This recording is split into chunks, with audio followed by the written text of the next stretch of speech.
شیخ اس معصوم بچے کا سوال یہ کہ جب نبی صلی اللہ علیہ وسلم کو معراج پہ لے کے جایا جا رہا تھا تو موسیٰ علیہ السلام اپنی قبر میں نماز پڑھ رہے تھے، یہ دکھایا گیا تھا. تو بریلوی حضرات اس سے بڑا شور کرتے ہیں کہ دیکھیں جی نبی تو ہے قبر میں زندہ ہوتے ہیں، اور جب زندہ ہوتے ہیں تو وہ ہماری دعائیں بھی سنتے ہیں اور پھر وہ پوری بھی کرتے ہیں. تو کیا مناسب جواب ہے اس کا؟ اس سے یہ بھی ثابت ہوا کہ ہمیں موسیٰ علیہ السلام کا عرس منانا چاہیے، وہ مناتے نہیں ہوں. ساری باتیں شیخ اس کا کیا نہیں، وہ پہلے اس پہ ان کو راضی کریں نا کہ بھئی دیکھیں اگر موسیٰ علیہ السلام کی، کیونکہ دیکھیں اگر ایک ولی ہے تو ایک ولی سے بڑا مرتبہ تو ایک نبی کا ہے.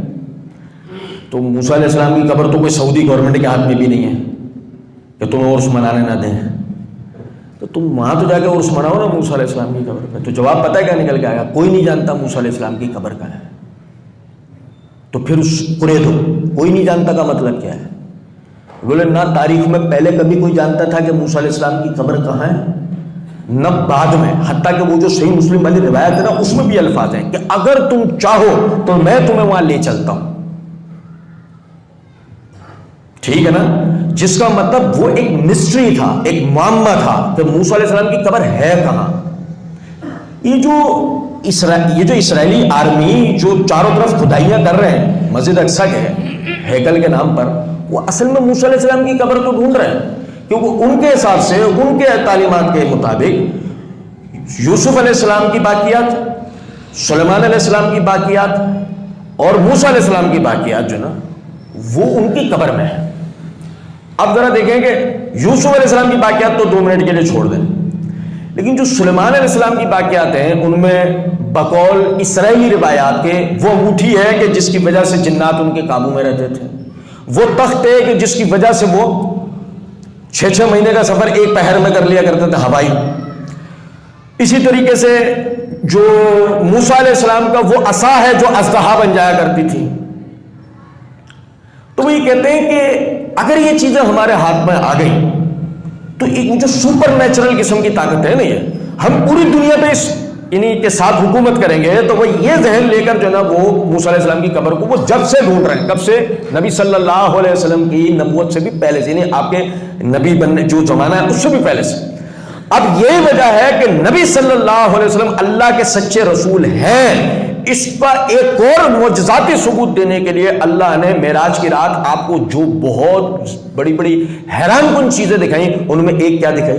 موسیٰ علیہ السلام کی قبر. اور بطور دلیل کے موسیٰ علیہ السلام کی قبر ہے تو ان کو ایک آسان انداز میں دکھایا کہ وہ نماز پڑھ رہے ہیں. یہ ہے وہ معجزہ پورا. اس میں کوئی خدا نہ خواستہ یہ بات تھوڑی ہے کہ انبیاء کی قبروں میں حیات ثابت کرنی تھی اللہ کو. اب آج سمجھ رہے ہیں یا نہیں؟ لیکن ہم تو یہ کہتے ہیں آسان کرتے ہوئے بات ان کے لیے، کیونکہ ان کا تھوڑا دماغ اس لیول پہ نہیں جاتا، اللہ لے کے جائے. لیکن اگر ہم آسان کر کے کہتے ہیں تو پھر پہلے عرس میں رہنا چاہیے. وہاں چلو تمہارے ساتھ ہم بھی چل رہے ہیں، قبر دکھاؤ عرس ہم منائیں گے. جو نہیں دکھا سکو تو وجہ بتاؤ. آدم علیہ السلام تک کی قبر ہے ہمارے پاس سری لنکا میں، نکالی ہوئی نا وہ ایک بہت بڑی سی قبر کہ وہی آدم علیہ السلام کی قبر ہے نہیں وہ، لیکن نکالی ہوئی نا. تو جب آدم علیہ السلام جو کہ ہم سے کروڑوں سال پیچھے ہیں ان کی قبر ہمارے پاس موجود ہے، تو جو موسیٰ علیہ السلام جو پھر بھی قریب ہے ہمارے، ان کی قبر ہمارے پاس کیوں نہیں ہے؟ کوئی وجہ تو ہوگی. وجہ ہی جب بتانے وہ بیٹھیں گے اپنے منہ سے پوری بات بتا دیں گے کہ یہ پورا ایک معجزاتی کیفیت تھی.